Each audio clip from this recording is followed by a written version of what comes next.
ายดีเด้อพ่อแม่พี่น้องมื้อนี้ค่ะตื่นแต่เช้าเนาะสิมาดังไฟหนึ่งข้าวเตรียมไปวัดก่อนพ่อแม่พี่น้อง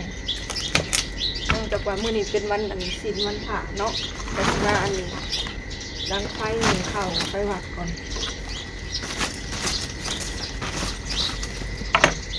เฝ้าดังก็ได้วันสิบทันเพราะว่า6 โมงเช้าเลยเป็นเวลา6 โมงแล้วตื่นแต่ตี 5เนาะตี 5 ครึ่งแต่ว่ายังบ่ลุกตื่นไวแต่ว่ายังบ่ลุกมาตัดฟ้ายังแบบนี้แหละตอนที่ดังเมื่อคืนนี้คิดว่าฝนสิตกฮอดบ่ตกสำเนาะเมื่อคืนนี้มีค่าเลือกค่าห้องค่าดังมีลมคิดว่าฝนสิตกฮอดบ่ตกสำของพี่น้องอยู่บนอื่นถ้าตกอยู่บ้านคนทำบ่ตกยามใดก็ได้เนาะนี่จะผัดไปทางอื่นนี่เป็นไรไปทางอื่นนะ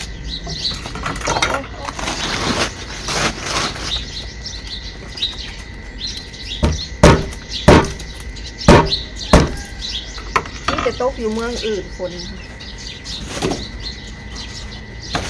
นี่กับไฟไปเรื่อยแบบดังไฟเตรียมไปวัดก่อนมื้อนี้แม่เพิ่นบ่ได้เข้ามาเพิ่นนอนนะเพิ่นขาเข้ามาตอนเช้าเอาเนาะบางเทื่อเพิ่นก็นอนอยู่เรือนเพิ่นก็เป็นคนลูกหนึ่งเนาะแต่บางเทื่อก็นอนอยู่นาแต่ก็เข้ามาตอนเช้าเอาเพราะเราก็เป็นคนที่แบบว่านอนบ่ค่อยหลับนะพ่อพี่น้องเป็นคนประสาทโอ้ยเนาะแห้งเฝ้าเป็นคนนอนบ่ค่อยหลับเป็นคนประสาทเราก็เลยบ่อยากนอนบ้านใส่ไม้ออยก่อนมันเพื่อให้มันติดไว้คิดว่าฝนสิตกเมื่อคืนบ่ตกจ้อยอุตส่าห์เก็บไม้ออยเขายันมันเปียกว่ะความจริงเม็ดนึงก็บ่ตก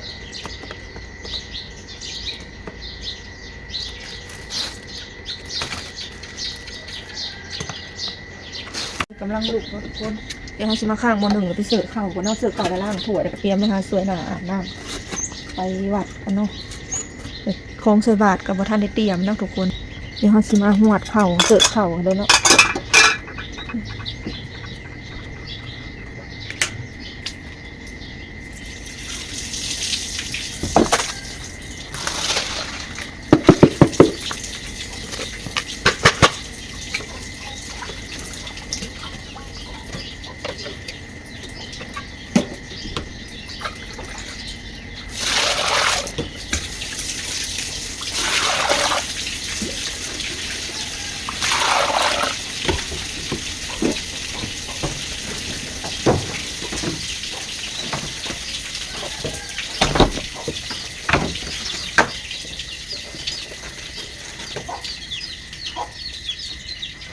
หลังจากหวดน้ำแล้วเป็นทีมหอยก็จะมา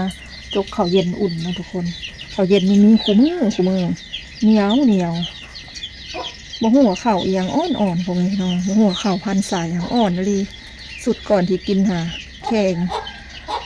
อุ่นดำเถื่อนี่ยังจกได้อยู่แต่นี่หาเถื่อหนึ่งมาอุ่นมาจกนี่บ่อยากได้ข้าวกันเนาะอุ้ยข้าวเหนียวข้าวลายเลยจกกับบ่อยากได้พวกนี้น้องแบบนี้บุวิทจะได้แส่ให้มาเลยเนาะโมเมนต์ว่าป้าไว้คืน1 2 คืนมันสิโจกสบายมันทำนองแบบว่าทั้งนอกเพลงทั้งในเหนียวนะพอดีเลยโจกยากกว่าเก่าอีกเลยไฟก็กำลังขึ้นขัดเลยเนาะ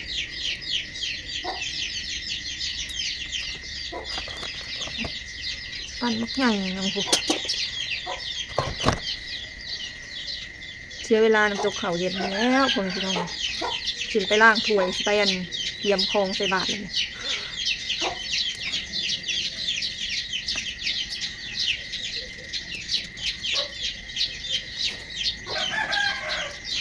วันศีลวันพระของน้องนี่นะ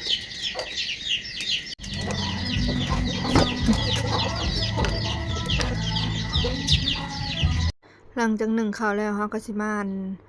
ล้างถ้วยกันเลยเนาะพ่อแม่พี่น้องตอนนี้ก็เริ่มแจ้งออกแล้วเนาะ1 ข้าวแล้วล้างถ้วยแล้วก็สิไปหาเตรียมของใส่บาตรเนาะปกติคันแม่เพิ่น เข้ามาตั้งแต่เมื่อวานนี่ก็แม่นเพิ่นลุกมาหนึ่งแต่ว่าเพิ่นบ่ได้เข้ามาเนาะเพิ่นสิท่าเข้ารอบเช้าแต่บ่ฮู้ว่ารอบเช้าเพิ่นก็สิเข้ามาหรือบ่เพราะว่าแม่ค่อนข้างที่จะบ่สบายเนาะช่วงนี้พ่อแม่พี่น้องเป็นไข้เป็นไออยู่เนาะมื้อนั้นก็พ่อเพิ่นพาไปซื้อยาพาไปคลินิกอยู่ในเมืองอยู่เนาะบ่ฮู้ว่าเซาหรือยังเพิ่นก็เข้ามาบ้านตั้งแต่2-3มื้อแล้วแหละ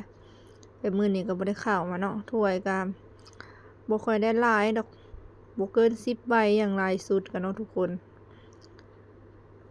มาล้างถ้วยซอยแน่พ่อแม่พี่น้อง ก็มื้อนี้เป็นวันศีลเนาะลงใส่บาตรนำกันเด้อเอาบุญเอาศีลนำกันเด้อพ่อแม่พี่น้องทำบุญทำทานเนาะใครที่เข้ามาเบิ่งแล้วก็ฝากกดไลค์กดแชร์ฝากกดติดตามฝากโฆษณานำเด้อใครที่บ่ทันได้ติดตามก็กดติดตามข้างไว้ให้แน่เด้อใครที่เบิ่งแล้วก็อย่าความโฆษณาเด้อพ่อแม่พี่น้องฝากเบิ่งโฆษณาฝากเป็นกำลังใจให้แน่เนาะเพื่อสิบ่พลาดคลิปใหม่ๆก็อย่าลืมกดติดตามไว้เนาะถ้าบ่ติดตามแม่นพลาดเด้อพ่อแม่พี่น้องบางคนก็ว่าเจ้าคือบ่ลงคลิปเลยว่าเจ้าเฮ็ด YouTube เลยบ่ความจริงค่ะข่อยก็ลงอยู่แต่เพียงแต่ว่าบ่ได้ลงทุกมื้อเนาะช่วงใดมีคลิปก็ลงทุกมื้อแต่ช่วงใดบ่มีก็บางมื้อลง 2-3 มื้อหรือว่าบางมื้อ1 2 มื้อนี่แหละพ่อแม่พี่น้องก็บ่ได้ว่าสิเซาเลยดอกเนาะเพียงแต่เพิ่นน่ะบ่เห็นหรือว่าบ่ได้กดติดตามไว้บ่หรือใดๆก็ยังบ่ฮู้เนาะกดติดตามหรือว่ากดสั่นกระดิ่งแจ้งเตือนไว้พ่อแม่พี่น้องจังสิได้เห็นเนาะถ้าติดตามแต่ว่าบ่เปิดการแจ้งเตือนก็บ่เห็นคือเก่าเด้อพี่น้องในเฮือนก็แม่นยังมืดอยู่เนาะทุกคนเดี๋ยวเราสิมาไขหน้าต่างเตรียมของใส่บาตรคันใส่บาตรกันเลยเนาะน้องแพรวเพิ่นก็เมื่อเวียงแล้วพ่อแม่พี่น้องไปเฮ็ดงานอยู่เวียงเนาะบ่ฮู้ว่าเพิ่นสิเป็นแนวใดเลยตอนนี้ก็ได้เพิ่นสิอยู่ได้จักเดือนเด้พ่อแม่พี่น้องก็ยังบ่ฮู้เนาะเดี๋ยวเราสิมาเอาคันไว้4อันเนาะทุกคนเพื่อว่าเอื้อยเพิ่นอยากลงนำถ้าแม่นเอื้อยบ่ลงก็3คนค่อยแล้วก็พ่อแม่เนาะบางทีก็เตรียมไว้ซื่อๆนะเตรียมไว้เผื่อว่ามีคนลงบางทีบ่มีคนลงก็เก็บไว้คือเก่าเนาะกล้องก็อาจจะบ่ค่อยแจ้งปานใดเด้อพ่อแม่พี่น้องเพราะว่ามันอยู่ในเฮือนมันก็บ่ค่อยแจ้งปานใดเนาะไผพอดีแบบเป็นสลัวของใส่บาตรไว้ก่อนเนาะเดี๋ยวจังได๋เฮาก็สิไปหาอาบน้ำเนาะทุกคนแต่งตัวไปวัดพู้นแหละลงไปพ้อกันอยู่วัดพู้นแหละจักหน่อยนะคนน้อยคนหลายบ่ฮู้เนาะกล้องกับสั่นๆขอโทษขออภัยนำเด้อพ่อแม่พี่น้องโทรศัพท์นี่สงสัยมันอยากได้ใหม่อีกแล้วเนาะ แต่อยากได้ใหม่ก็ยังบ่มีเงินซื้อดอกช่วงนี้แต่บางครั้งก็เป็นวูบวาบแบบนี้เนาะทุกคนจังได้ก็ฝากเบิ่งโฆษณาให้แน่เด้อบางทีมีเงินซื้อเครื่องใหม่เนาะว่าสั่นไปอีกพ่อแม่พี่น้องเนาะ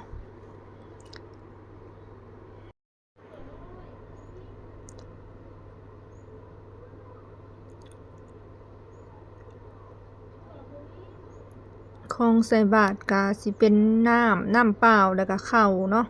แล้วก็นมหมากไหม้ขนมเงินสำนั้นแหละพ่อแม่พี่น้องบ่ได้มีหยังหลายดอกเนาะเฮาก็แต่งไปตอนนี้ก็ลงมาฮอดวัดแล้วเนาะพ่อแม่พี่น้อง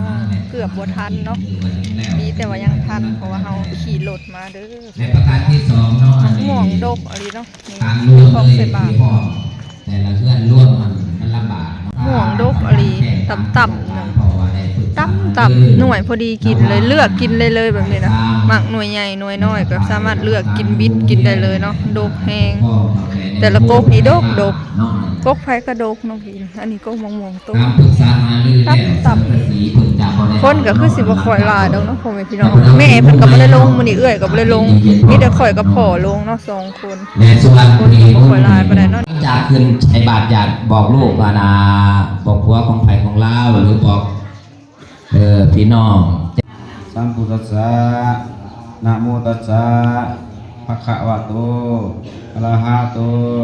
สัมมาสัมพุทธัสสะพุทธคุณังอะหังญาจามิเอาไปหน่อยยาวีใส่บาตร ภะวะโตสาวกสังโฆสามีจิปฏิปันโนภะคะวะโตสาวกสังโฆ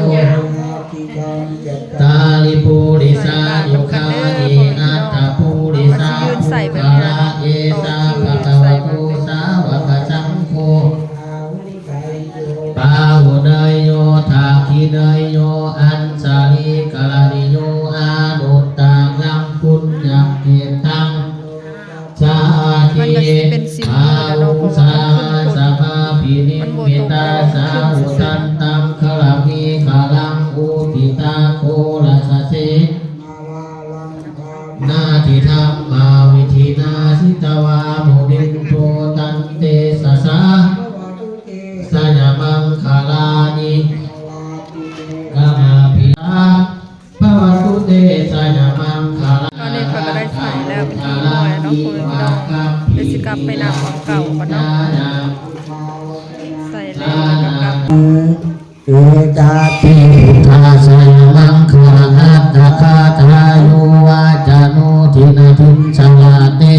มากันทีหิตวา มุนีกาวิจุปัฏฐวานิมุขังสุขังอธิกามยญาณโนสัพพัญญา นาโลสาปัญ ตังนันทิวัฏฐานุเอวังตาวังวิสโยวิสายัญสุสายามังคาเลสิตาปัลลังเกสีเสปะตาวิปุคาเลอภิเสเกสัพพะพุทธานัง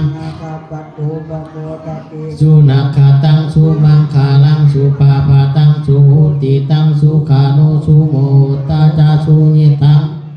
รุมาจาริสุ ปัฏฐาคีนังกายกัมมังวาจากัมมังปัฏฐาคีนังปัฏฐากานังปาโนกัมมังปานิทิน เตปะทาคีนาปะทาคีนานิกัตตวานา ลาพันตังเถปาฐาคีเนสัพพะพุทธานุภาเวนะสัพพะธัมมานุภาเวนะสัพพะสังฆานุภาเวนะ ตาลตานัง ธัมมาลาตานังสังฆาลาตานังตินนังลาตานังอานุภาเวนะ จตุลัต สิทธิสาหัสสะธัมมคันธานุภาเวนะปิตากัตตาญานุภาเวนะ สีนาสาวัตานุภาเวนะสัพเพเตโลกาสัพเพเตปยาสัพเพเตอันตรายาสัพเพเต เตอุปัฏฐวาสัพเพเตทุนิมิตาสัพเพเตอาวามังคาลา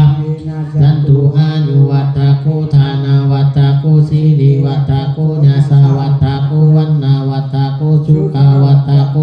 ตุสัพพทาทุกขา โลคาปายาเวลาสุกาชัตตุตุปัฏฐาวะอานิกาอันตาลาญาปิวีนาสันตุจเตสาสา สยาสิทธิธรรมังลา ปังสุติภาคายังสุขังภาลังสิริอายุจาวันโนจาโพคังอุติจาญาสาวาตายุตาสิวาสิทธิภาวันตุเตปะมังคาลังลังคันตุสาปะเทวตาสาปะพุทธา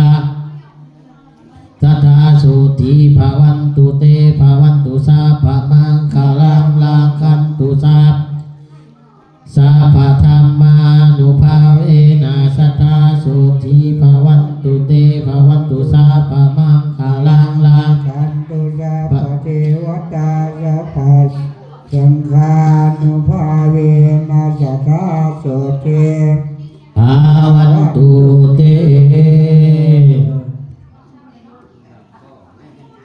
เสียงไม่พอเกิดไม่